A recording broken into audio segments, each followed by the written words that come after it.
భువన చైతన్య ప్రసారం.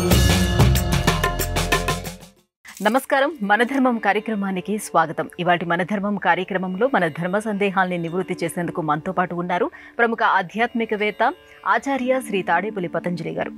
గురుగారు నమస్కారం. నమస్కారం అమ్మా. గురుగారు, శ్రీహరి అవతారాలలో వామన అవతారం యొక్క ప్రత్యేకత ఏంటి? ఈరోజు వామన జయంతి సందర్భంగా ఎటువంటి నియమాలను పాటించాలంటారు? వామనుడు పొట్టివాడు పుట్టినటువంటి రోజు. సరే, ఈ సందర్భంలోనే మళ్ళీ ఒకసారి మనం చెప్పుకుందాం.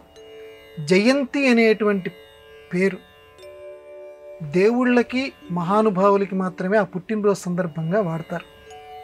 లోకంలో పుట్టినటువంటి వాళ్ళని జయంతి అనేటువంటి పేరు మనం పెట్టకూడదు. సరే, ఈ మహానుభావుడు వామనుడు పుట్టినటువంటి రోజు ఈరోజు. ఏంటండి వామనుడి యొక్క గొప్పతనం అంటే, పొట్టివాడుగా ఉండి కూడా గట్టివాడు అని అనిపించుకున్నటువంటి వాడు. పొట్టివాడిగా ఉండి అందరినీ మైమరిపించినటువంటి వాడు వామనుడు. స్వస్తి జగత్రయీ భువన శాసనకర్తకు. బలిచక్రవర్తి దగ్గరికి వచ్చి దానం అడుగుతున్నాడు. ఎందుకంటే బలిచక్రవర్తి రాక్షసుడైన వాడిలో ఒక సుగుణం ఉంది. ఏంటంటే ఆ సుగుణం ఎవరు ఏది అడిగినా సరే కాదనకుండా ఇచ్చేటువంటి లక్షణం. ఆ లక్షణంతో బలిచక్రవర్తిని పాతాళానికి తొక్కేయాలనుకున్నాడు, చంపాలనుకోవాలి. ఆయనకి భక్తుల మీద ఉండేటువంటి ప్రేమ అది. అందువల్ల, ఎందుకంటే వాడు రాక్షసుడిగా లోకంలో పనికిరాడు, కానీ పాతాళానికి తొక్కాలి భక్తుడు. అందువల్ల ఒక వామనుడి కింద వచ్చాడు, పొట్టివాడి కింద వచ్చి చెయ్యి చాపాడు. ఒకసారి ఊహ చేయండి, ఆ అదితి కశ్యపుల యొక్క కుమారుడిగా వచ్చినటువంటి ఆ విష్ణుమూర్తి వామనుడిగా వచ్చి చెయ్యి కింద పెడితే, పక్కన ఉన్నటువంటి బలిచక్రవర్తి పక్కన ఉన్నటువంటి గురువు గారు శుక్రాచార్యుల వారు ఒక్కసారిగా, రే వచ్చినవాడు మామూలు వాడు కాదురా, మింగేసేవాడు వచ్చాడురా బాబు, నేను ఇవ్వను పో అన్నాడు. ఒక మాట చెప్పురా, నీ సొమ్మేం పోదు, తప్పేమి లేదురా, ప్రాణం పోయేటప్పుడు అబద్ధం ఆడినా తప్పు లేదురా అన్నాడు. నేను అప్పుడు అన్నాడు, అంటే ఎందుకని స్మరించుకుంటున్నావు అంటే లోకంలో ప్రసిద్ధమైన పాదాలే, కానీ ఈ వామన జయంతి నాడు స్మరించుకుంటే ఆ విష్ణుమూర్తి యొక్క అనుగ్రహం మనకు కలుగుతుంది. ఏమంటాడంటే, ఆదిన్ శ్రీసతి కొప్పుపై తనువుపై అని చెప్తూ, అంతటి వాడి చెయ్యి కిందగా ఉంటే పైన నా చెయ్యి ఉంటే, అంటే ఇచ్చేవాడి చెయ్యి పైన ఉంటుంది, తీసుకునేవాడి చెయ్యి కింద ఉంటుంది. లోకాలన్నింటినీ అనుగ్రహించేవాడు, లోకానికి ఏది కావాలో అది ఇచ్చేటువంటి వాడు ఈరోజు అడుక్కుంటూ చెయ్యి ఇలా కింద పెట్టాడు. అంతకంటే గొప్ప భాగ్యం ఉందా? ఈ తనువు గినువు ఇవి శాశ్వతమా? కారే రాజులు రాజ్యములు కలుగవే. మానవతా సందేశం కోసం చెప్తున్నానమ్మా. ఎంతమంది రాజులు పుట్టలేదు, ఎంతమంది అధికారులు పుట్టలేదు, లక్షల కొలది పుట్టారు ఈ దేశంలో, ఈ యుగంలో, ఈ ఖండంలో ఎంతోమంది పుట్టారు. కానీ వాళ్ళల్లో ఎంతమంది పేర్లు నిలిచి ఉన్నాయి?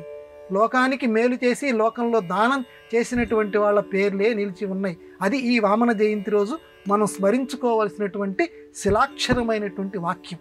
ఆ తర్వాత ఆ కథ అందరికీ తెలుసు.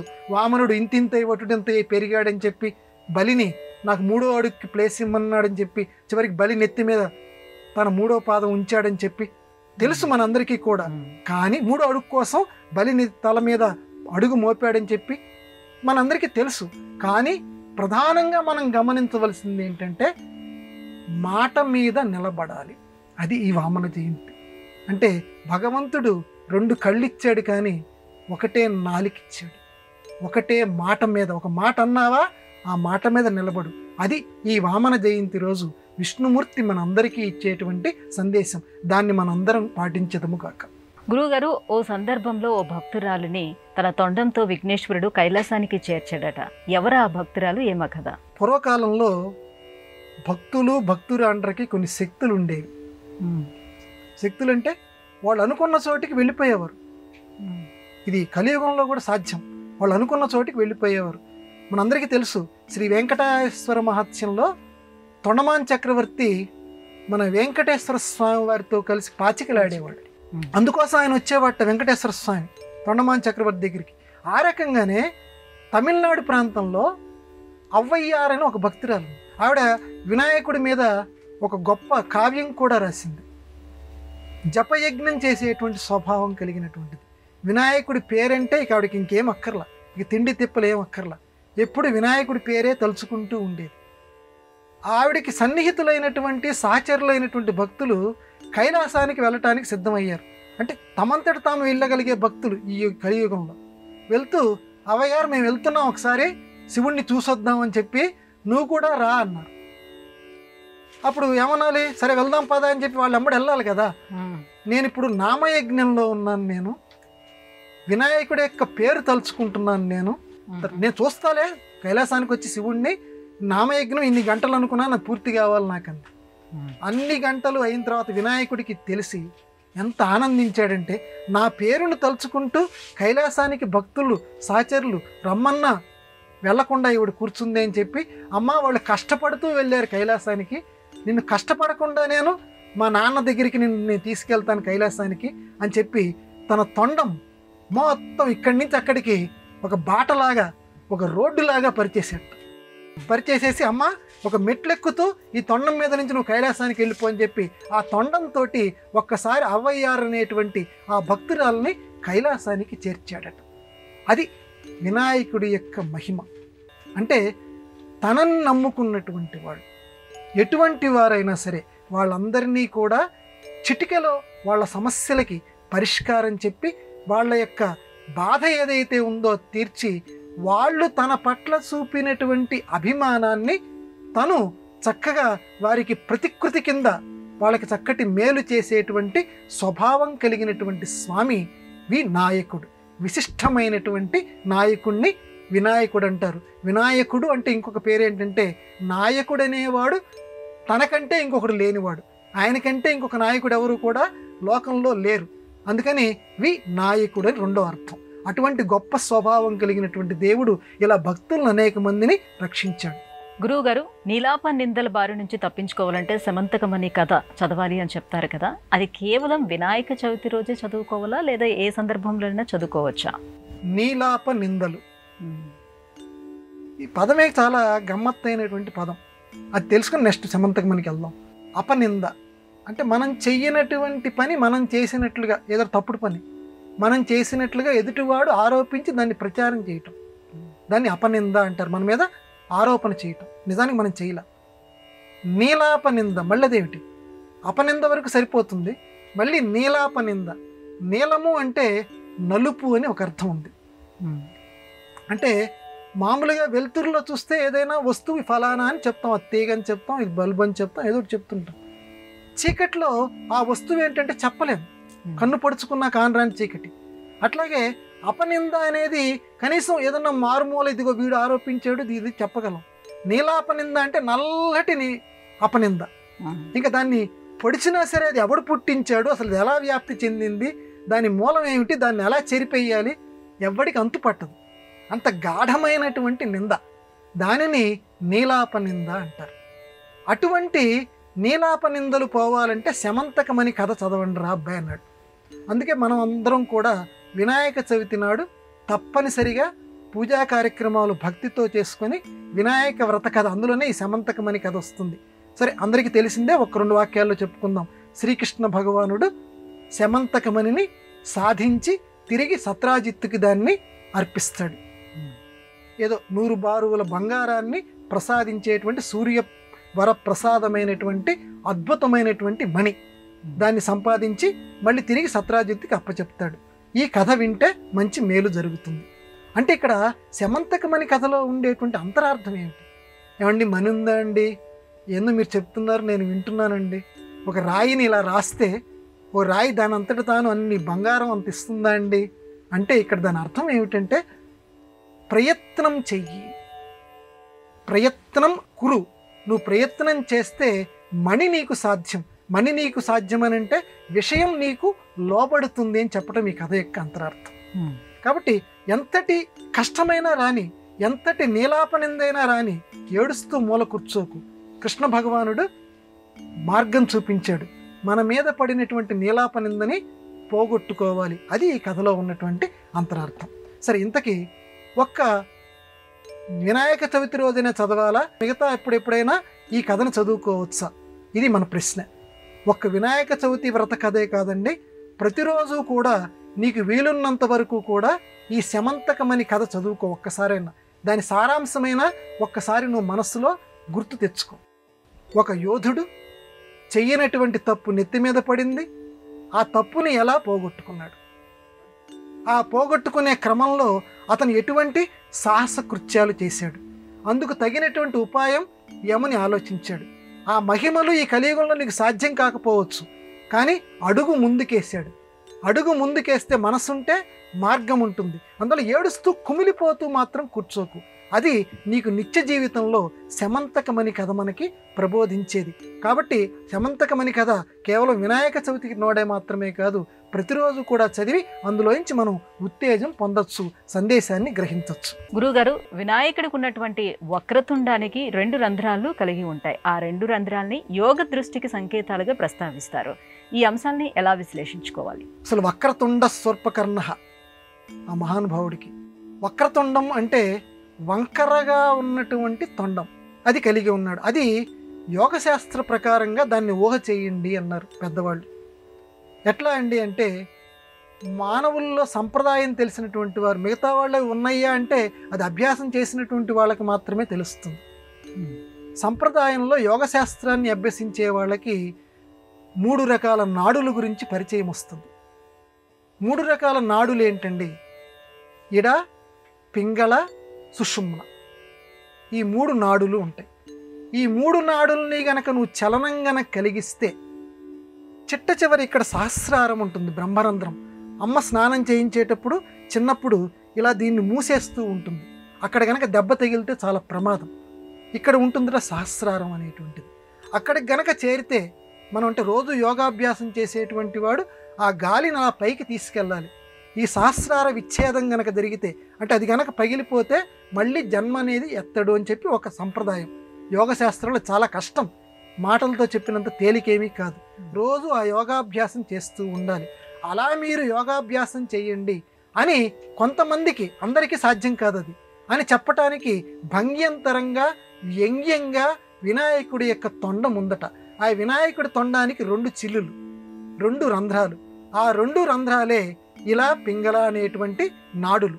ఆ 2 నాడుల నుంచి నువ్వు గాలిని గనక అలా పైకి పైకి గనక నువ్వు పంపిస్తూ ఉంటే, ఇక్కడ సుషుమ్నా నాడికి ద్వారా ఆ గాలి ప్రసరించి నెమ్మదినిగా యోగశాస్త్రంలో ఉన్నటువంటి విషయం ద్వారా ఆ గాలి పైకి పోతూ, ఎప్పుడూ కూడా కిందికి అధఃపతనం ఎప్పుడు జరగకూడదు అంటారు యోగశాస్త్రంలో. గాలి ఎప్పుడు కూడా పైకి ఉండాలి. కాబట్టి అది చెప్పటానికే ఆ వక్రతుండం అంటే నీ వక్రబుద్ధిని మానేసి స్థిరంగా పద్మాసనంలో కూర్చొని ఆ ఇడా పింగళ నాడుల ద్వారా నీ గాలిని గనక స్తంభింపచేస్తూ నెమ్మదిగా సుషుమ్నా నాడి ద్వారా పైకి గనక వెళ్తే సహస్రారంలో నీకు ఆ దైవ దర్శనం అవుతుంది, జన్మరాహిత్యం ఏర్పడుతుంది అని భక్తులకి ప్రబోధం చేయటానికి స్వామివారి యొక్క తొండానికి ఆ 2 చిల్లులు ఉన్నాయి. అవి నాడులు సుమ అని యోగశాస్త్రకారులు చెప్పారు. అది వాటి యొక్క ప్రత్యేకత. గురువుగారు, వినాయకుడికి చాటంత చెవులు ఉంటాయి కదా, శూర్పకర్ణాలుగా వీటిని అభివర్ణిస్తారు. ఈ చెవులు దేనికి సంకేతాలు? వక్రతుండ శూర్పకర్ణ ఏరంభ స్కందపూర్వజ. చక్కగా 16 నామాల్ని తలుచుకుంటూ ఉన్నాం.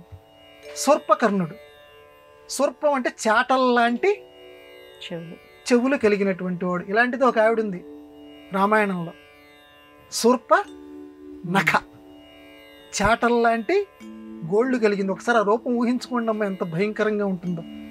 గోరే చాటలాగా ఉంటే వేలు ఎంత ఉండాలి, ఆ వేలు కలిగినటువంటి చెయ్యి ఎంత ఉండాలి, శరీరం ఎంత ఉండాలి. అటువంటి ఆవిడ నేను చాలా అందగత్తిని నన్ను పెళ్లి చేసుకొని వచ్చింది రాముడి దగ్గరికి. సరే, ఇంతకీ స్వామివారి చెవులు శూర్ప కర్ణాలు, చాటల్లాంటి చెవులు. వినాయకుడికి వ్యవసాయానికి సంబంధం ఉందని మనం చెప్పుకున్నాం. శూర్ప కర్ణాలు, చాటల్లాంటి చెవులు ఎందుకంటే అంటే, మామూలుగా ధాన్యం పండిన తర్వాత దాన్ని పూర్వకాలంలో ఏం చేసేవారంటే తూర్పారబోసేవారు. దాన్ని బట్టే మన తెలుగులో జాతీయం కూడా ఏర్పడింది, తూర్పారబట్టడం అని.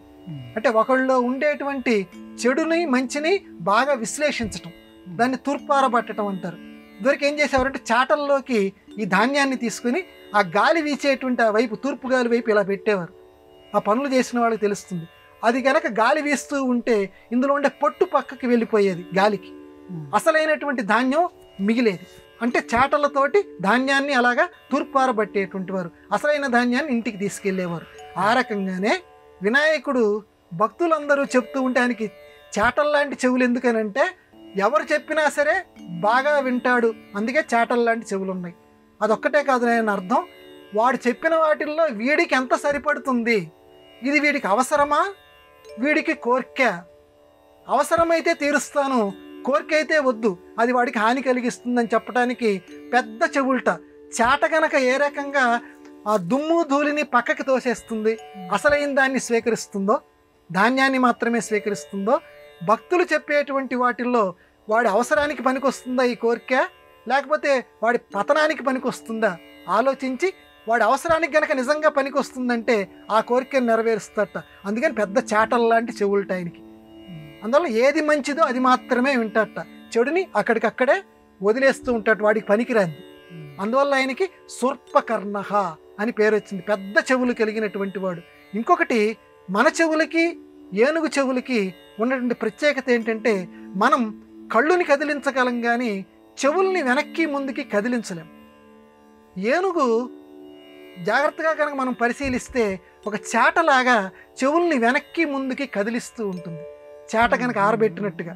అది అందువల్ల అటువంటి గొప్ప విశిష్టత కలిగినటువంటి ఆ శూర్పకర్ణాలని కలిగి మనలో ఉండేటువంటి మంచిని మాత్రమే గ్రహించేటువంటి ఆ శూర్పకర్ణునికి నమస్కారం. గురువుగారు, పార్వతీదేవి చేతిలో నలుగుపిండి బొమ్మగా గణపతి ఆకృతి దాల్చాడు. పార్వతీదేవి ఆ నలుగుపిండితో చేసినటువంటి బొమ్మకి ప్రాణం పోసి ఒక బాలుడిగా సృష్టించడంలో ఆంతర్యం ఏమిటి? ఆవిడ బిడ్డల మీద ఇప్పటి నుంచే ఆవిడికి చాలా ఆసక్తి ఉంది, అనురాగం ఉంది. మనందరం కూడా ఆ తల్లి బిడ్డలమే. మరి ఇంతమంది బిడ్డల్ని చూస్తున్నటువంటి తల్లి, ఇంతమందిని పోషిస్తున్న తల్లి, ఇంతమంది పట్ల ప్రేమను కురిపిస్తున్న తల్లి ప్రత్యేకంగా ఆ స్నానానికి వెళ్తూ ఆ నలుగుపిండితోటి, ఆ మట్టి కలిసినటువంటి ఆ నలుగుపిండితోటి ప్రత్యేకంగా ఒక బొమ్మని సృష్టించడం ఏమిటి, ఆ బొమ్మకి ప్రాణం పోయటం ఏమిటి, ఆ బొమ్మని, ఆ వినాయకుడిని, ప్రాణం పోసినటువంటి ఆ వినాయకుడిని, మరి అబ్బాయి నేను స్నానం చేసి వస్తాను, ఎవరిని లోపలికి రానికిరా, ఇది మనం వినాయక వ్రత కథలో చదువుకుంటాం అని అక్కడ పెట్టడం ఏమిటి, శంకరుడు రావటం ఏమిటి, ఈయన తలని ఖండించడం ఏమిటి, మళ్ళీ అసలు సంగతి తెలుసుకొని నా బిడ్డని ఎలా చేస్తావని పార్వతి అంటే మళ్ళీ గజాసురుడు యొక్క ముఖం తీసుకొచ్చి ఆయనకి పెట్టడం ఏమిటి, ఇవన్నీ మనకి ప్రశ్నలు వస్తాయి. ఏమిటండి ఈ కథకి వెనక ముందు ఏమిటనంటే, అసలు మన ప్రశ్న ఎంతవరకు అంటే, ఇప్పుడు మట్టి బొమ్మ ఈ నలుగుపిండితోటి మట్టి వినాయకుడిని ఎందుకు తయారు చేసింది అని అంటే, దీనిలో ఆంతర్యం కంచిస్వామి వారు చెప్పారు. వారు చెప్పిందే నేను చెప్తున్నాను. మనందరం కూడా మట్టి బొమ్మలం. లోకంలో ఒరే అబ్బాయిలు, మీ అందరికీ కూడా ప్రాణాలు పోసేటువంటి దాన్ని నేనే. పైకేదో వాడు బ్రహ్మ సృష్టిస్తాడు ఇది అంటారు, ఆ బ్రహ్మకు కూడా ప్రాణం పోసేటువంటి దాన్ని, ఆదిశక్తిని నేనే. ప్రాణాలు పోసేటువంటి శక్తి నాకు ఉంది సుమా అని చెప్పటానికి, లోకానికి తెలియచేయటానికి ఆ తల్లి మనందరినీ కన్నటువంటి అమ్మలగన్నయమ్మ ప్రత్యక్షంగా ఒక జీవికి, మట్టితో సృష్టించినటువంటి ఒక జీవికి ప్రాణం పోసింది. అందువల్ల దీనిలో ఉండేటువంటి ప్రతీకాత్మకతని మాత్రం ఆ రకంగా మనం అర్థం చేసుకోవాలి. మరి అక్కడ అలా ఎందుకు నిలబెట్టింది అని అంటే, వినాయకుడు అసలైనటువంటి ముఖంతో లోకంలో ఉండకుండా గజాసురుడికి ఒక వరం ఇచ్చి ఉన్నాడు కాబట్టి వాడి యొక్క వరాన్ని శాశ్వతత్వం చెయ్యాలి. నేను లోకంలో చిరంజీవిగా వెలగాలి, కనీసం నా తలైనా వెలగాలి అని చెప్పి గజాసురుడు శివుణ్ణి కోరుకున్నాడు కాబట్టి ఆ వరం నెరవేర్చాలి కాబట్టి వాడి తలని వినాయకుడికి అతికించాడు. అంతేగాని ఈయన తలని ఖండించడంలో మామూలుగా మానవుడిగా ఈయన కనిపించకూడదనేటువంటి ఉద్దేశం కాదు. భక్తుల యొక్క కోరికల్ని నెరవేర్చటమే ఆ అమ్మా నాన్న చేసినటువంటి పని. అమ్మ చేసిన పనిలో మాత్రం ప్రతీకాత్మకత ఏంటంటే, అందరూ మట్టి బొమ్మలే, ఈ మట్టి బొమ్మల్ని సృష్టించేది నేనే, వీళ్ళందరికీ ప్రాణాలు పోసేది నేనే, పైకి మాత్రం మీకు బ్రహ్మ అనేవాడు కనిపిస్తున్నాడు అని చెప్పటానికి అమ్మ ఆ రకంగా చేసింది అని కంచిస్వామి వారి యొక్క అభిప్రాయం. గురువుగారు, వినాయకుడికి రకరకాల నైవేద్యాల్ని సమర్పిస్తారు. ఈ నైవేద్యాల యొక్క ప్రత్యేకత ఏంటి? ఎటువంటి నైవేద్యాల్ని నివేదించాలి? నైవేద్యము అంటే నివేదన చేయబడినటువంటి పదార్థం.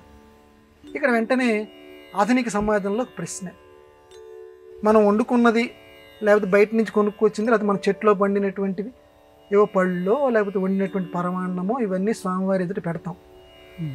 ఏదో వచ్చి 2 మంత్రాలతోటో లేకపోతే చేతితోటి ఇలా చూపించేస్తూ స్వామి స్వామి ప్రసాదం ప్రసాదం అంటే గంట ఇలా ఊగిస్తారు, చెప్తూ ఉంటారు. ఏదో మంత్రం వచ్చిన వాళ్ళు మంత్రం చదువుతారు.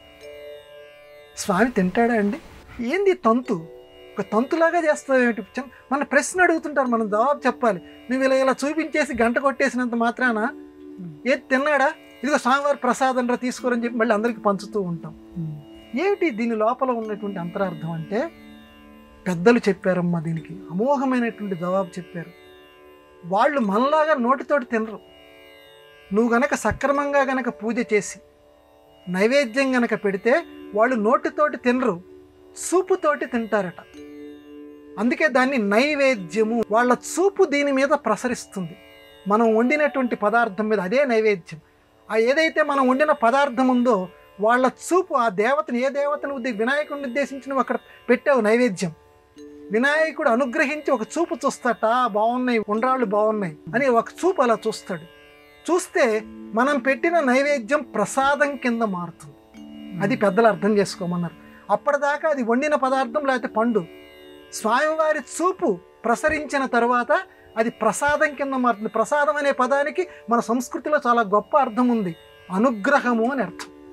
కాబట్టి ఆ పదార్థం ప్రసాదం కింద మారుతుంది. ఆ ప్రసాదం అంటే స్వామివారి అనుగ్రహం నాకు లభించింది సుమా అని చెప్పటానికి ఆ ప్రసాదాన్ని మనము తింటాము, నలుగురికి పంచుతాము. ఇది స్వామివారి యొక్క అనుగ్రహము. అంతేగాని అక్కడ పదార్థంగా ఇంకా అనకూడదు దాన్ని. మనం పెట్టినంత వరకు అది పదార్థం, స్వామివారి చూపు పడిన తర్వాత అది ప్రసాదం. ఆ 2 పదాలకి తేడా ఉంది. కాబట్టి నైవేద్యాలు పెట్టడంలో ఉన్నటువంటి ఉద్దేశ్యం అది. కాబట్టి నైవేద్యం పెట్టేటప్పుడే నువ్వు చాలా నిష్టగా పెట్టాలి. పెట్టి స్వామి ఇక్కడికి వచ్చాడు, ఇక్కడికి చూస్తున్నాడు, నేను వండినటువంటి పదార్థం తింటున్నాడు, చూపులతోటి తింటున్నాడు అనే భావన నీకు కలగాలి. అందరిలాగా నువ్వు ఏదో నేను పెట్టేసేసాను గంట ఊపేసి ఇట్లా అనకూడదు. భక్తిపూర్వకంగా నీకు ఇష్టమైన వారికి ఇంకొంచెం తిన్నాన్నా అని మన పిల్లలకి ఎంత ప్రేమగా పెడతామో స్వామి దగ్గర కూడా అంత ప్రేమగా పెట్టాలి.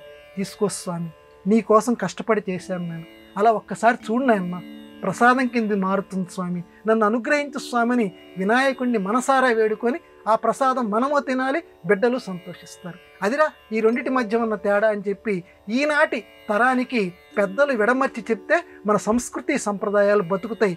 అందరూ వినాయకుడి ప్రసాదాన్ని అనుభవింతురుగాక. గురుగారు, ఇవాళ మన ధర్మం కార్యక్రమంలో వినాయకుడికి సంబంధించి మాకు వచ్చినటువంటి ఈ సందేహాలన్నీ కూడా నివృత్తి చేసినందుకు ధన్యవాదాలండి. నమస్కారం అమ్మా. ఇది ఇవాల్టి మన ధర్మం కార్యక్రమం. రేపటి మన ధర్మం కార్యక్రమంలో మళ్ళీ కలుసుకుందాం. నమస్కారం. ఈ కార్యక్రమాన్ని తిరిగి చూడాలనుకుంటే www.youtube.com/ETV Life Spiritual లో చూడవచ్చు.